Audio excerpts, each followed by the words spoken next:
Hello mga palangga, dito po sa amin sa Bisaya, yung aming tinatawag na salbaro or binaston po yung tawag dito sa amin. Pwede naman na hindi namin lagyan ng palaman at pwede din kaming maglagay ng palaman. Ito po yung tinapay na lagi po talaga naming binibili noon nung bata pa ako sa aming kapitbahay na nagtitinda po nito. Yung salbaro niya ay minsan may palaman ay minsan ay wala din. Masarap dito ipalaman yung tinatawag namin na dulsing boko o bukayo. Minsan din ay pwede din natin itong ipalaman yung pinapalaman po natin sa ating pandikuko. Siksik na masarap lalo na pag lutong uling or bokong, kaya umpisahan na po natin.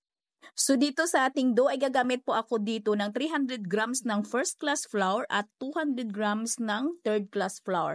At maglagay ako dito ng half tablespoon ng yeast at 1 teaspoon ng baking powder. Yes mga ga, naglagay po ako dito ng third class flour para maging masiksik talaga yung ating salbaro or yung ating binasto. Half tablespoon ng ating rock salt at 1/2 cup ng ating light brown sugar at half tablespoon ng vanilla. 1 cup evaporated milk, pwede ding tubig. Minsan nga mga ga, yung nilalagay dito ng tita ko pag nagluluto siya nito doon sa bundok, doon sa lugar namin. Yung nilalagay niya dito na pangsabaw ay yung gata, yung coconut cream. Kaya pag naluto mga ga ay lalong bumango, lalong masarap at malinamnam kasi yung mga niyog doon sa amin ay libre.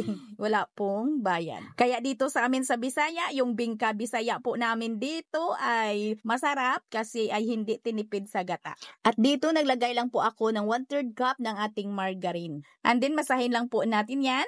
Madali lang po itong masahin ng mano-mano mga ga kasi ay malambot ito kasi may nilagay po tayo dito na or may hinalo po tayo dito na third class flour. At binasa ko lang ito mga ga ng mga 20 minutes, hindi naman natin dito kailangan ng makinis na makinis po talaga. Biruin mo mga ga, pag nagluluto dito yung tita ko, yung kapitbahay namin, ay minasan niya lang ng manumano yung 3 kilo. Pero hindi naman yung makinis na makinis yung dough niya.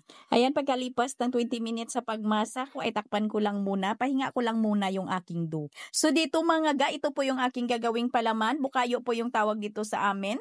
Pwede din tayong gumawa dito ng yung pangpalaman po natin sa ating pandikoko. 250 grams po itong aking buko na yung hindi masyadong butong or yung malambot.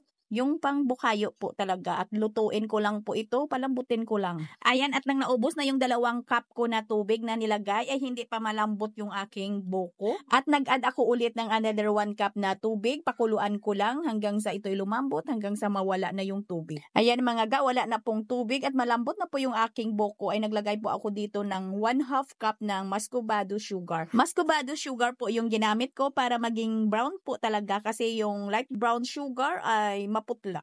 At nagdagdag ako ulit dito ng another 1/2 cup ng ating tubig at 1 teaspoon ng ating vanilla. At pakuluan ko lang hanggang sa maluto na yung asukal at hanggang sa mag-sit na. Ayan na mga ga, luto na po yung ating palaman. Ayay, palaman pa lang, bangong-bango na. Palamigin lang muna natin ito. At ito na yung dough ko mga ga after 40 minutes. Pwede ko na po itong putulin. At pinutol ko lang ito ng nasa mga 35 grams yung bigat nito. Kasi ay pangkain lang naman ito, hindi naman po ito pang tinda ko. Kasi ay namiss ko talaga ito mga ga.